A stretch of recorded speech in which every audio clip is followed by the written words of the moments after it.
কেন কিছু মানুষ জন্মায় কেউ পঙ্গু হয়ে, কেউ গরিব হয়ে, কারো জন্মগত ত্রুটি থাকে?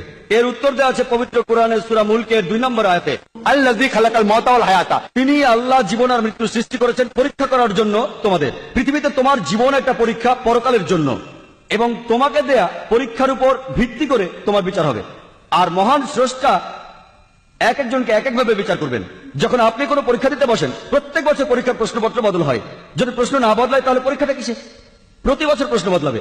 একইভাবে আল্লাহ সুবহানাহু ওয়া তাআলা বিভিন্ন মানুষকে বিভিন্নভাবে পরীক্ষা করেন। তিনি কিছু মানুষকে সম্পদ দেন, আর যদি কাউকে সম্পদ দেন, ইসলামী শরিয়া বলে আপনার অতিরিক্ত সম্পদের 2.5% দান করে দিতে হবে, যেটাকে বলা হয় যাকাত। আর গরিব মানুষকে কোনো জাকাত দিতে হবে না, সেই 100তে 100 পাবে জাকাতে। আর ধনী লোক, তাদের জন্য স্বর্গে যাওয়া খুবই কঠিন হয়ে যাবে। যীশু খ্রিস্ট বলেছেন ধনী লোকের পক্ষে স্বর্গে যাওয়া অসম্ভব, আর মহানবী সাল্লাল্লাহু আলাইহি ওয়াসাল্লাম বলেছেন এটা খুবই কঠিন ধনী লোকের পক্ষে সহজে বেহেশতে যাও। যদি আপনি ভালো করে দেখেন যে আল্লাহ সুবহানাহু ওয়া তাআলা আপনাকে যে সুযোগ সুবিধা দিয়েছেন তা দিয়েই আপনার বিচার করা হবে। যদি আপনাকে সম্পদ দেন তাহলে জাকাত দিতে হবে, যদি সম্পদ না থাকে কোনো জাকাত দিতে হবে না। কিছু মানুষকে তিনি পঙ্গু বানিয়ে পৃথিবীতে পাঠান, তারা পঙ্গু হয়ে জন্মায়। যদি কেউ আমাকে প্রশ্ন করে যে এই শিশুটির অপরাধ কি, সে কি অন্যায় করেছে, আমরা ইসলামে বিশ্বাস করি প্রত্যেক শিশু মাসুম, প্রত্যেক শিশু নিরপরাধ আর নিষ্পাপ। কিন্তু যখন সে এভাবে জন্মাচ্ছে, হতে পারে যে আল্লাহ কোরআনে বলেছেন তোমার সম্পত্তি, তোমার সন্তান, তোমার স্ত্রী হলো তোমার জন্য পরীক্ষা। এটা বাবা মার জন্য পরীক্ষা হতে পারে। হয়তো আল্লাহ বাবা মাকে পরীক্ষা করছেন, হয়তো বাবা মা আল্লাহকে খুব মানে, হতে পারে তারা খুব ধার্মিক। এখন আল্লাহ তাআলা তাদের আরো কঠিন পরীক্ষায় ফেলেছেন যে এবার তোমাদের সন্তানকে পঙ্গু বানালাম।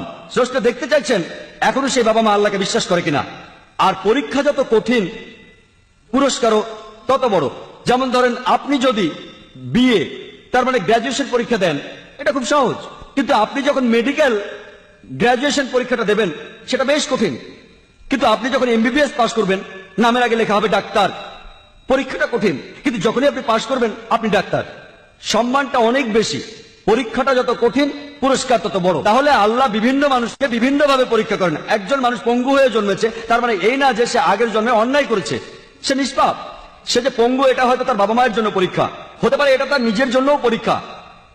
আল্লাহ তাকে পরীক্ষা করতে চান যে সে এখনো স্রষ্টাকে বিশ্বাস করে কিনা। আর এজন্য আল্লাহ কিছু মানুষকে গরিব বানান, তারা দরিদ্র হয়ে জন্ম নেয়। আবার কিছু মানুষকে ধনী বানান, কিছু মানুষ ভালো স্বাস্থ্য নিয়ে জন্মায়, আর কেউ পঙ্গু হয়ে জন্মায়। আল্লাহ বিচার করেন পরীক্ষার উপর ভিত্তি করে। চিন্তা করেন 100 মিটার দৌড় প্রতিযোগিতায় কিছু লোক থাকে পঙ্গু, তারা 50 মিটার থেকে শুরু করে, কারণ হয়তো তার পায়ে সমস্যা আছে, আর এই কারণে সে শুরু করে 50 মিটার আগে থেকে। যদি আল্লাহ দেখেন যে কোনো মানুষের কাছ থেকে কিছু সুযোগ সুবিধা কেড়ে নেওয়া হয়েছে, তাহলে তিনি সেভাবেই বিচার করবেন। যদি পরীক্ষার প্রশ্ন কঠিন হয় তাহলে টিচার সহজভাবে খাতা দেখেন, আর যদি প্রশ্ন সহজ হয় তাহলে টিচার একটু কঠিনভাবে খাতা দেখে থাকেন। আর আল্লাহ তাআলা এক এক মানুষকে এক এক ভাবে তৈরি করেছেন, বিভিন্ন রঙে, বিভিন্ন ভাষায়, আলাদা আলাদা পরিবেশে। আর আল্লাহ সুবহানাহু ওয়া তাআলা যাকে যে পরিবেশ দিয়েছেন, যে সুযোগ সুবিধা দিয়েছেন, সেইভাবেই তার বিচার করবেন। আশা করি উত্তর পেয়েছেন।